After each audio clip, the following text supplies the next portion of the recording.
جو نبی پاک کے عاشق ہوتے ہیں نام سنتے ہی بلند آواز سے درود پڑھتے ہیں. آپ نے تو سناٹا کا نہیں. حضور پاک صلی اللہ تعالیٰ علیہ وسلم کے نام پاک پر درود پاک کا نذرانہ پیش کریں. اللهم صل على سيدنا مولانا محمد عدد الجود والكرم وآله وأصحابه الكرام وابنه الكريم وبارك وسلم صلاة دائمة سرمدا. میرے عزیزوں تھوڑی دیر کی بات ہے. بے چین اور بے قرار مت ہونا. اب وقت آپ کی بے چینی اور بے قراری کا نہیں. انشاءاللہ سکون و اطمینان اللہ تم پر نازل کرے گا. بے چین اور بے قرار کوئی اور ہوگا انشاءاللہ. اس قوم کو میرے مصطفیٰ کریم صلی اللہ تعالیٰ علیہ وسلم کے دیوانوں کو ذرا بیدار تو ہو لینے دو. پھر ہر قوم پکارے گی کہ محمد ہمارے. بس بیدار ہو لینے دو. میں آپ کی بیداری کے عالم میں آپ سے خطاب کرنے کے لیے بیٹھا ہوں. اس لیے کہ بڑی دور دراز کا سفر کر کے مجھے ایسا اندازہ تھا کہ ایک چھوٹا علاقہ ہے, لیکن یہاں آنے کے بعد سروں کا ایک سمندر نظر آ رہا ہے. بے شک تو پھر یہ احساس ہوا کہ یہ وہ مجمع نہیں ہے جو 500,000 روپے کے نام پر ووٹوں کے لیے جمع کیا گیا. ویسے بھی یو پی میں اب الیکشن کا ماحول گرم ہو ہی رہا ہے. ریلیاں بھی چلیں گی, پیسے بھی بٹیں گے, پیسے بھی بانٹے جائیں گے. لیکن یہ وہ مجمع ہے جو صرف گنبد خضرا والے کو سننے کے لیے آیا. حقیقی بات ہے یا نہیں؟ صرف اور صرف نبی مختار صلی اللہ تعالیٰ علیہ وسلم کو سننے کی غرض سے ہم آئے ہیں. اللہ عز و جل قرآن پاک میں ارشاد فرماتا ہے, تحقیق کے اے لوگوں تمہارے لیے رسول کی زندگی میں سب سے بہترین نمونہ ہے. مومنوں آپ کے لیے کوئی اور آئیڈیل نہیں, کسی اور کو رول ماڈل نہ بنانا. تمہارے لیے بہترین آئیڈیل اگر کوئی ہے تو رسول اللہ کی بات ہے. نبی مختار صلی اللہ تعالیٰ علیہ وسلم کی زندگی پاک میں کسی چیز کی کمی ہے کیا؟ ان کے اخلاق و کردار میں کوئی عیب ہے کیا؟ ان کے حسن و جمال میں کوئی کمی ہے؟ ان کی تعلیمات میں کوئی کمی ہے؟ ہر مسلمان جانتا ہے کہ میرے نبی سے اعلیٰ کوئی ہے ہی نہیں. نہ اخلاق میں ان کا برابر کوئی ہو سکتا ہے, نہ ان کے قدموں کے برابر ہو سکتا ہے, نہ ان کی تعلیمات کے برابر کوئی ہو سکتا ہے. لہذا اے سنی مسلمانوں, جب ہمارے پاس اتنے بلند و بالا اخلاق والے رسول موجود ہیں تو پھر کسی ایرے غیرے کی تقلید کرنے کی ضرورت کیوں پیش آئے؟ کسی اور کے فدا ہونے کے لیے کسی اور کے فین بننے کی ضرورت کیوں پیش آئی؟ تقلید سے مراد میں یا مذہبی تقلید کی بات نہیں کر رہا ہوں جو حنفی شافعی مالکی حنبلی. یہود و نصارہ کے پیچھے چلنا, کفار و مشرکین کے طور طریقے کو اپنانا, مسلمانوں یہ آپ کو زیب نہیں دیتا. جس کے پاس سب سے بڑی طاقت موجود ہے وہ کسی اور کی طرف دیکھے, یہ تمہاری شان کے خلاف ہے. آپ کو پتا ہے دنیا کی دوسری قومیں میرے نبی پاک کی سیرت پڑھ پڑھ کر کے بلندیوں کو چھو رہی ہیں. سائنس کی ترقی کرنے والے نبی پاک کی حدیثوں سے ملا ملا کر دیکھ رہے ہیں کہ ہم نے جو تحقیق کی ہے کیا وہ محمد صلی اللہ علیہ وسلم کی باتوں میں بھی پائی جاتا ہے. آپ کو میں ایک بات بتا دوں, آپ کو حقیقت میں معلوم یہ نہیں ہے کہ تمہارے پاس دولت کتنی بڑی ہے. اس سائنٹسٹ کی بات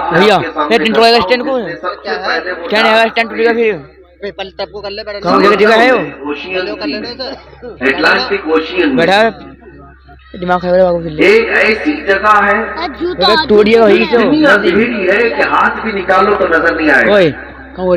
اتنا کہ سورج کی روشنی بھی نہیں پڑتی.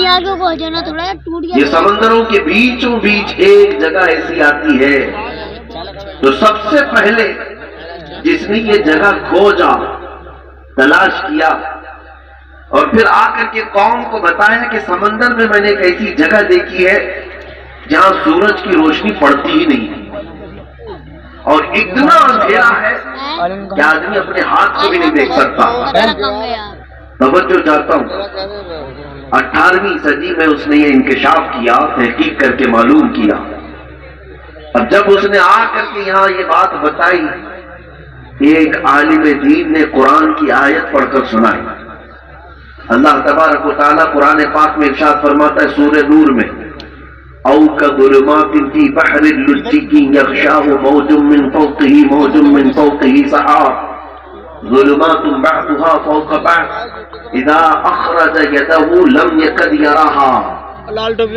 قرآن پاک میں اللہ تعالیٰ فرماتا ہے کہ ایک ایسی جگہ ہے جہاں اندھیریوں پر اندھیریاں ہیں، اور اگر آدمی اپنا ہاتھ بھی نکالے تو اسے ہاتھ بھی نظر نہیں آئے گا۔ قرآن پاک میں یہ آیت موجود ہے۔ جب ایک عالم دین نے اس انگریز کو، سائنٹسٹ کو یہ بتایا کہ جو تم کھوج کر کے آئے ہو 1400 سال پہلے محمد صلی اللہ علیہ وسلم نے یہ بتایا ہے، سبحان، قرآن پاک میں موجود ہے، تو اس کی حیرت کی انتہا نہ رہی۔ اب توجہ چاہتا ہوں میرے عزیز، اب وہ تحقیق میں لگ گیا کہ میں سمندروں کے سفر کا ماہر آدمی، سمندروں میں اس نے زندگی گزاری عجیب و غریب چیزیں نکالنے کے لیے۔ اب جب اسے یہ پتا چلا کہ محمد صلی اللہ علیہ وسلم مجھ سے 1400 سال پہلے یہ بات بتا چکے ہیں، 1300 سال پہلے، تو اب حضور کی سیرت پڑھنا شروع کیا کہ دیکھیں ان کو سمندروں کا علم کتنا تھا، وہ سمندر کے کتنے ماہر تھے۔ توجہ چاہتا ہوں، وہ حیرت میں اس وقت ڈوب گیا جب حضور کی زندگی پڑھ کر کے اسے یہ پتا چلا کہ 63 سالہ حضور پاک کی ظاہری زندگی میں کبھی حضور نے ایک بار بھی سمندر کا سفر کیا ہی نہیں۔ رسول پاک صلی اللہ تعالیٰ علیہ وسلم سمندر کے سفر میں کبھی تشریف نہیں لے گئے، اتفاق نہیں ہوا۔ اب وہ شخص کہتا ہے جو کبھی سمندر کا سفر بھی نہیں کیا، وہ اٹلانٹک اوشین میں موجود کسی ڈارک اسپیس کی خبر دیتا ہے، تو پھر یہ اپنی جانب سے نہیں دے رہا ہے بلکہ اسے اسی نے بتایا ہوگا جس نے سمندروں کو قائم کیا۔ نعرہ تکبیر، نعرہ رسالت، مسلک اعلیٰ حضرت علماء اہل سنت مفتی سلمان غنی صاحب قبلہ۔ یہ بات میں نے کیوں عرض کی مجھے بتاؤ۔ اے میرے عزیزوں، دنیا نئی نئی کھوج، نئی نئی ریسرچ کے بعد جو چیزیں لے آتی ہے اور پھر اسے ملا کر دیکھتی ہے تو انہیں پتا چلتا ہے نہیں، نبی پاک صلی اللہ تعالیٰ علیہ وسلم نے یہ پہلے ہی بتایا تھا۔ انگلینڈ کے ایک محقق نے، ایک دانشور نے اپنی تحقیق میں یہ کہا کہ چاند کی تحقیق پہ ایسا لگتا ہے کہ کبھی یہ پھٹا ہوا تھا۔ یہ بھی تحقیق کئی سینکڑوں سال بعد کی ہے۔ تب کسی عالم دین نے یہ کہا اقتربت الساعۃ وانشق القمر، قرآن پاک میں بھی آیا ہے اور حضور پاک کا معجزہ بھی ہے کہ آپ نے اپنی انگلی کے اشارے سے چاند کے 2 ٹکڑے فرمائے۔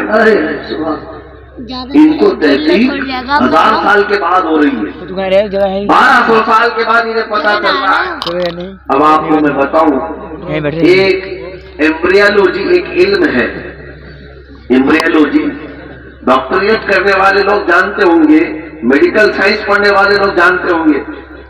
ایمبریولوجی کا مطلب ہوتا ہے بچہ پیدا ہونے کا جو پروسیس ہے ماں کے پیٹ میں، یہ کیسے ہوتا ہے۔ آج تو مشینیں آئی نا، سونوگرافی ہے، سی ٹی اسکین ہے، ایکس رے ہے، اسکیننگ ہے، یہ سب چیزیں کرنے کے بعد ڈاکٹر بتاتے ہیں کہ بچہ کتنے ہفتے کا بنا، ہارٹ بیٹ چل رہی ہے کہ نہیں چل رہی ہے، بچہ کتنے مہینے کا ہوا۔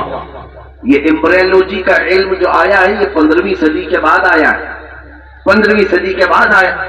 میں آپ کو بتاتا ہوں، آج یہ ساری دنیا کے ڈاکٹر اس بات پر اتفاق رکھتے ہیں کہ ماں کے پیٹ میں پہلے نطفہ جاتا ہے، اس کے رحم میں نطفہ جاتا ہے، پھر نطفہ کیا بنتا ہے، ڈاکٹر سب کہتے ہیں ایک چنگم کی طرح چپچپا ہوا، چنگم کی طرح چپچپا ہوا ایک چھوٹا سا خون کا لوتھڑا بنتا ہے جس کو علقہ کہتے ہیں۔ عربی میں علقہ چنگم کو بھی کہتے، توجہ چاہتا ہوں۔ اس کے بعد پھر یہ ڈاکٹرز کہتے ہیں خون کے لوتھڑے کے بعد پھر بغیر ہڈی کا گوشت بنتا ہے، نطفے سے گوشت بنتا ہے، پھر تھوڑے دنوں کے بعد، مہینے کے پروسیس کے بعد ڈاکٹرز کہتے ہیں کہ اس کے اندر ہڈیاں آتی ہیں، ہڈیاں آنے کے بعد پھر چمڑا آتا ہے، پھر بال آتے ہیں۔ یہ پروسیس ہے 9 مہینے کا۔ یہ آج کی تحقیق کے بعد سارے ڈاکٹرز مشینوں سے نکالنے کے بعد اس بات کو یہاں دنیا کے سامنے پیش کر رہے ہیں، مگر میں اس زمانے کی بات کر رہا ہوں جب سائنس کا وجود بھی نہیں تھا، جب نہ ایکس رے مشین تھی، نہ سونوگرافی، نہ سی ٹی اسکین، کچھ بھی نہیں۔ لیکن میرے آقا صلی اللہ تعالیٰ علیہ وسلم کی زبان ناز سے وہی یہ قرآن، وہی ثم خلقنا النطفة علقة فخلقنا العلقة مضغة فخلقنا المضغة عظاما فكسونا العظام لحما۔ اللہ فرماتا ہے ہم نے نطفے سے علقہ بنایا، چنگم کی طرح چپچپا، پھر علقے سے ہم نے مضغہ بنایا، مضغہ کہتے گوشت کے ٹکڑے کو، پھر اللہ تعالیٰ فرماتا ہے فَكَسَوْنَا الْعِظَامَ فَخَلَقْنَا الْمُضْغَةَ عِظَامًا، پھر ہم نے اس مضغے کے اندر ہڈیاں رکھی، گوشت کے اندر پھر ہڈیاں آئی، پھر اللہ فرماتا ہے فَكَسَوْنَا الْعِظَامَ لَحْمًا، پھر ہم نے ہڈیوں پر چمڑیاں ڈالی، ثم انشأناه خلقا آخر فتبارک اللہ احسن الخالقین۔ میرے عزیزو، بایولوجی پڑھنے والے اسٹوڈنٹس اگر ہیں سائنس کے، سائنس پڑھنے والے طلبہ ہیں تو جا کر پھر سے ایک بار چیک کر لینا، اور قرآن کی آیت جو میں نے تلاوت کی سورہ مومنون کی پھر سے پڑھ لینا، تمہیں پتا چلے گا کہ ایمبریالوجی کا پورا علم رسول اللہ صلی اللہ تعالیٰ علیہ وسلم کی زبان سے اللہ نے قرآن پاک میں بیان فرمایا ہے۔ بے شک سبحان اللہ۔ اے مسلمانوں، میں کون کون سی باتوں کا ذکر کروں، کتنی تحقیقات کی بات کروں۔ زولوجی ایک علم ہے، جانوروں کے متعلق جانکاری، پرندے آسمان میں کیسے اڑتے ہیں، یہ آج تحقیق چل رہی ہے، بڑے بڑے لیبورٹری کام کر رہی ہیں کہ ان کو کون سی چیز ہے جو ہوا میں روک لیتی ہے۔ اللہ تعالیٰ نے قرآن میں فرمایا اولم یروا الی الطیر مسخرات فی جو السماء ما یمسکہن الا اللہ۔ اے لوگوں، کیا تم نہیں دیکھتے کہ پرندے ہوا میں کس طرح سے کھڑے رہ جاتے ہیں؟ ان کو کون روک کے رکھ رہا ہے؟ ان کو گرنے سے بچاتا کون ہے؟ ما یمسکہن الا اللہ، ان کو اللہ کے سوا کوئی نہیں روکا۔ بے شک زولوجی کا علم قرآن پاک میں ہے، بوٹانی درختوں کا علم قرآن پاک میں موجود ہے۔ یہاں پر اگر ایگریکلچر جو یونیورسٹی ہے اس میں پڑھنے والے اسٹوڈنٹس ہیں تو ان سے بھی میں بتاتا ہوں پانی کی کتنی قسمیں ہیں، درختوں کی کتنی قسمیں ہیں، پودے جب بڑھتے ہیں تو ان میں جو قلمی کرایا جاتا ہے یہ کیا ہوتا ہے؟ میرے عزیزوں، یہ سارے علوم مصطفیٰ کریم صلی اللہ علیہ وسلم نے اپنی زبان سے بتا دی ہے۔ اس زمانے میں بتا رہے ہیں جب سائنس کا وجود نہیں، اس پر مزید یہ کہ نبی پاک پوری زندگی بھر کسی کے ہاں پڑھنے کے لیے گئے نہیں، شاید میرے نبی امی ہیں جن کو دنیا میں کسی نے نہیں پڑھایا۔ رسول پاک کا اگر کوئی استاد ہے، معلم ہے تو رب کائنات۔ اب یہ تمہید کے بعد میں آپ سے پوچھنا چاہتا ہوں، اے میرے عزیز بچوں، تمہارے پاس علوم کا خزانہ تھا، تمہارے پاس رسول اللہ صلی اللہ تعالیٰ علیہ وسلم جیسی عظیم ذات تھی، تمہیں پھر ادھر ادھر کی دیکھنے کی ضرورت ہی نہیں تھی۔ اسی لیے ہمارے امام نے برسوں پہلے ہمیں تنبیہ کر کے یہ پکار کر کہا تھا، امام اہل سنت فاضل بریلوی نے، پھر کے گلی گلی تباہ ہو کرے سب کی کھائے ہو، دل کو جو عقل دے خدا تیری گلی۔ نعرہ تکبیر، نعرہ رسالت، مسلک اعلیٰ حضرت مفتی سلمان اظہری صاحب قبلہ، نعرہ تکبیر، نعرہ رسالت۔ ہمارے لیے رسول پاک صلی اللہ تعالیٰ علیہ وسلم کی زندگی سے بہتر کوئی زندگی آئیڈیل ہو ہی نہیں سکتی۔ تم اپنی پیدائش سے لے کر اپنی موت تک کے اعمال کو اگر ڈھونڈنا چاہو، میرے نبی پاک کی ذات میں ہر چیز کا علم مل ہی جائے۔ ہمارا دین محفوظ ہے، ہمارا دستور حیات محفوظ ہے۔ وہ لوگ ادھر ادھر دیکھیں جن کے پاس ایجوکیشن نام کی کوئی چیز نہ ہو. وہ لوگ چرا کر کے لائے قوانین جن کے ہاں خود قوانین نہیں ہوں. آپ کو پتا ہے پوری دنیا کو لا تقسیم کرنے والا میرا دین ہے مذہب اسلام. بے شک بے شک. قوانین کون جانتا تھا؟ یورپ جانتا تھا کہ لا کیسے بنائے جائے، پارلیمنٹ کیسے چلائی جائے. ارے یہ بادشاہی نظام ہے. ان میں ایسا تھا کہ جس کی لاٹھی اس کی بھینس، یہ چلتا تھا نظام. یہ اسلام ہے جس نے ہر چیز کے اصول بنائے، قوانین بنائے. آج آپ کیا سمجھتے ہیں فقہائے کرام نے جو قوانین مرتب کیے ہیں نا، وہ آج کے زمانے کے بڑے بڑے لا کتابوں سے بھی بڑھ کر کے ہیں. تمہارے دین میں کمی کس چیز کی ہے؟ کس چیز کی ہے؟ کیا نہ اخلاق کی کمی ہے، کردار کی کمی ہے، علم کی کمی ہے؟ ساری چیزیں ہیں. کمی صرف تمہاری ہے کہ تم نے توجہ کرنا چھوڑ دیا. ان کے جو ہم غلام تھے خلق کے پیشوا رہے، ان سے پھرے جہاں پھرا پھر آئی کمی وقار. اور آج بہت سارے لوگ یہ سمجھتے ہیں کہ ہمارے پاس مال و دولت نہیں اس لیے ہم بچھڑے ہوئے ہیں، ہمارے پاس سیاسی طاقت نہیں اس لیے ہم بچھڑے ہوئے ہیں، ہمارے پاس اقتدار نہیں ہے، قیادت نہیں اس لیے ہم بچھڑے ہوئے ہیں، ہمارے پاس ڈپارٹمنٹ میں یا پھر کسی بھی اچھے عہدوں پر ہماری نمائندگی نہیں اس لیے ہم بچھڑے ہوئے ہیں. نہیں میاں، میں کہتا ہوں سبب کچھ اور ہے جسے تو خود سمجھتا ہے. تمہارے بچھڑنے کی وجہ، تمہارے پسماندگی کی وجہ جو تم سوچ رہے وہ نہیں ہے. سبب کچھ اور ہے جسے تو خود سمجھتا ہے. زوال بندے مومن کا بے زری سے نہیں، زوال بندے مومن کا بے زری سے نہیں. اقبال سے پوچھا گیا پھر یہ زوال کس وجہ سے ہے؟ تو شاعر مشرق اقبال کہتا ہے طریق مصطفیٰ کو چھوڑنا ہے وجہ بربادی. طریق مصطفیٰ کو چھوڑنا ہے وجہ بربادی. اسی سے قوم دنیا میں ہوئی ہے بے اقتدار. بس ایک ہی پوائنٹ ہے، ان سے پھرے جہاں پھرا. اور ہمیں کرنا کیا چاہیے؟ تو اقبال یہی کہتا ہے اگر پھر چاہتے ہو عزت و وقار، ہمیں کرنی ہے شہنشاہ بطحا کی رضا جوئی. ہمیں کرنی ہے شہنشاہ بطحا کی رضا جوئی. وہ اپنے ہو گئے تو رحمت پروردگار.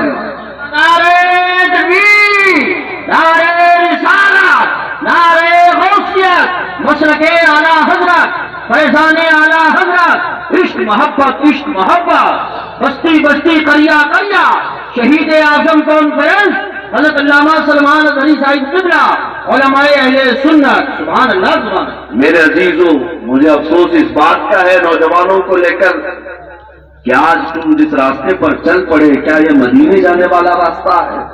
کیا تمہارے چہرے، تمہارا لباس، تمہاری چال چلن یہ مدینے جانے والوں کی ہو سکتی ہے؟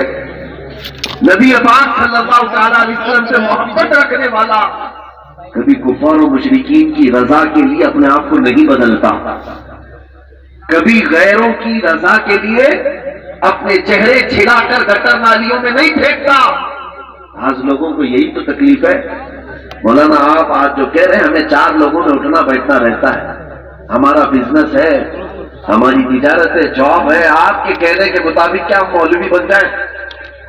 میں ان سے یہ کہتا ہوں کہ تم نے نوجوانوں دنیا کے روٹنے کا تو خیال کیا، میرے مصطفیٰ کے روٹنے کا خیال نہیں کیا. نبی پاک صلی اللہ تعالی علیہ وسلم کی رضا کے بارے میں کبھی خیال نہیں کیا. مومن کی اصل زندگی یہی ہونی چاہیے، دنیا روٹتی ہے تو روٹے، مجھے منانا ہے تو مجھے اللہ کے نبی کو منائے. بے شک اگر وہ اپنے ہو گئے تو رحمت پروردگار ہوں. میں توجہ چاہتا ہوں میرے عزیزوں، آج بھی قوم مسلم میں ایک چیز کی بیداری آ جائے. دنیا چن چن کر کے نبی پاک کی سنتوں کو ہمارے معاشرے سے ختم کرنا چاہتی. انہوں نے ہماری شناختی ختم کر دی، آئیڈینٹی ختم کر دی. پاش ایریے میں رہنے والے بہت سارے مسلمان وہ ہیں جو محمد احمد نام رکھنے سے بھی گھبرانے لگے. نعوذ باللہ من ذالک. اگر تم نے دنیا کے خوف سے اپنے آپ کو بدلنا شروع کیا تو ایک بات یاد رکھنا، یہ دنیا تمہیں کتا بنا کے چھوڑ دے گی، نہ تم اپنے قوم کے رہو گے نہ وہاں کے بن سکو گے۔ اور ہم نے دیکھا ہے کیسے کیسے لوگوں کو جو دوسروں کو راضی کرنے کے لیے بھٹکتے رہے، نہ وہ اپنے دین کے رہے نہ دوسروں کے دین کے رہ گئے۔ اسی لیے آپ کے پاس ایک ہی اپائے ہے، ایک ہی علاج ہے، جس کو اعلیٰ حضرت نے بھی فرمایا تھا، آج لے ان کی پناہ آج مدد مانگ ان سے، بے شک بے شک، آج لے ان کی پناہ آج مدد مانگ ان سے، پھر نہ مانیں گے قیامت میں اگر مان گئے۔ بے شک بے شک، انہیں جانا انہیں مانا، نہ رکھا غیر سے کام، للہ الحمد میں دنیا سے مسلمان۔ بے شک، مجھے ایسا لگتا ہے آج وقت زیادہ ہو چکا ہے اور آپ کی یہ افراتفری شاید سننے کے موڈ میں نہیں ہے، اس لیے میں گزارش کرتا ہوں کہ اب دعا ہونی چاہیے اور صلاۃ و سلام کے بعد ہم اپنے اجلاس کو ختم کرتے ہیں۔ نہیں، اگر آپ کا ارادہ ہے تو میں صبح تک سناؤں۔ سبحان